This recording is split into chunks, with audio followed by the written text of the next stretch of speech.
Bonjour bien-aimés, c'est le frère Jimmy et j'espère que vous portez bien. Ce matin encore, j'aimerais partager avec vous un passage dans le livre de Genèse chapitre 13 du verset 1 au verset 6. Il est dit: Abraham remonta d'Égypte vers le midi, lui, sa femme et tout ce qui lui appartenait, et Lot avec lui. Abraham était très riche en troupeaux, en argent et en or.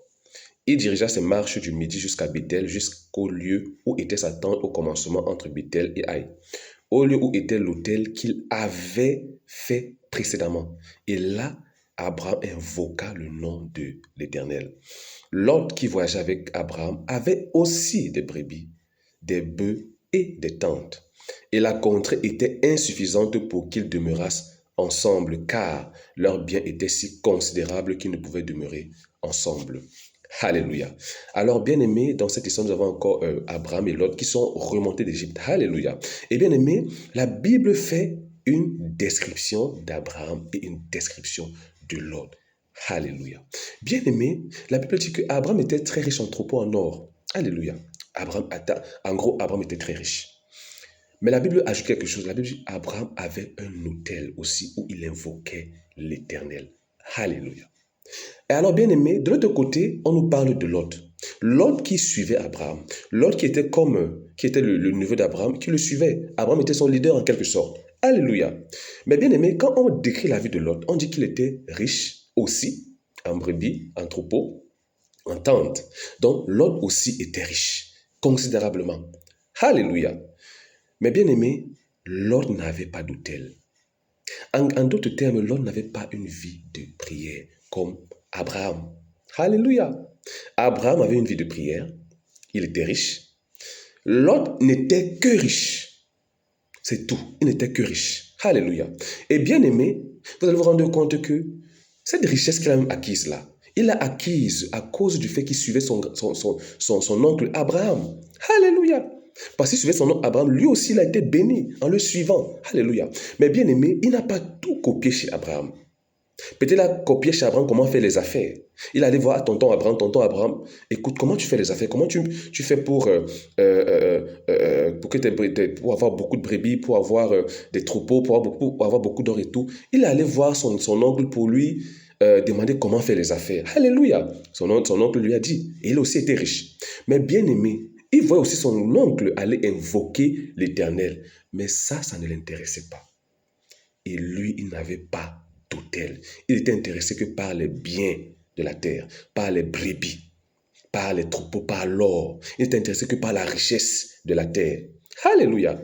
Il n'avait pas compris qu'en réalité, tout ce que Abraham avait, c'était une bénédiction qui venait de Dieu.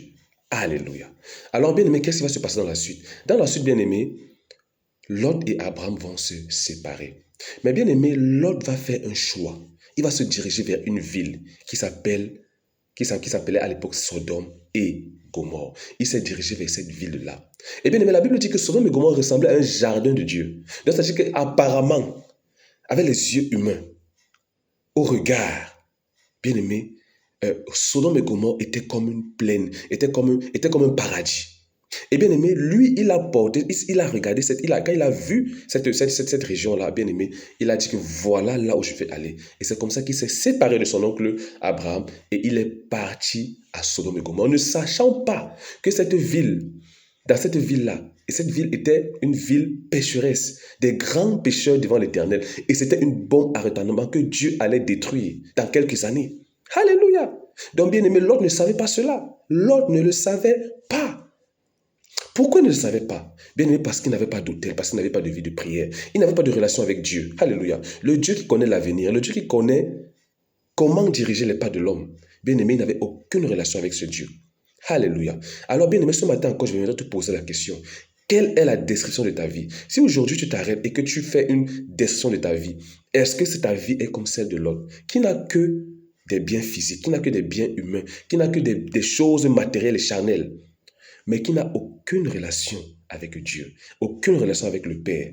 Bien aimé, si ta vie est comme ça là, ce sera facile pour toi de te tromper. Ce sera facile pour toi de choisir Sodome et Gomorrhe, croyant que c'est le paradis de Dieu, croyant que c'est un jardin de Dieu, croyant que c'est le paradis. Alléluia. Tu pourras facilement te tromper, car la Bible dit que l'ennemi, notre adversaire, le diable, se déguise en ange de lumière.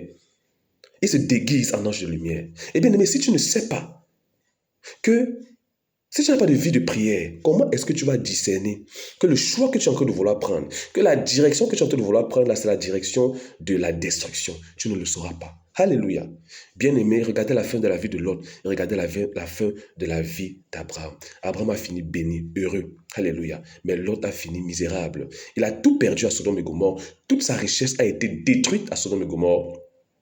Et bien-aimé, même il a perdu sa femme. Et à la fin, bien-aimé, il a même ses femmes, ses filles l'ont enivré pour coucher avec lui afin d'avoir une descendance. Donc regardez comment il a fini sa vie, même dans l'inceste. Alléluia.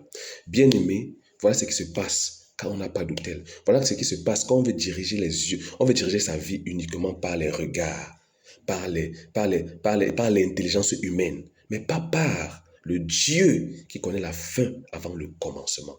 Bien-aimé, ce matin, le Seigneur t'interpelle. Bâtis ta vie de prière. Ta vie de prière doit demeurer dans ta vie jusqu'à la fin. C'est une borne que tu dois placer dans ta vie et qui doit demeurer jusqu'à ce que tu quittes la terre, ta vie de prière. Car c'est au travers de ta vie de prière que l'Éternel va te parler, qu'il va te répondre, qu'il va te diriger, afin que, bien aimé, tu ne commettes pas les erreurs que l'autre a commises. Bien aimé, c'est le frère Jimmy, que la grâce, la joie et la paix du Seigneur soient votre partage dans le nom de Jésus. Amen.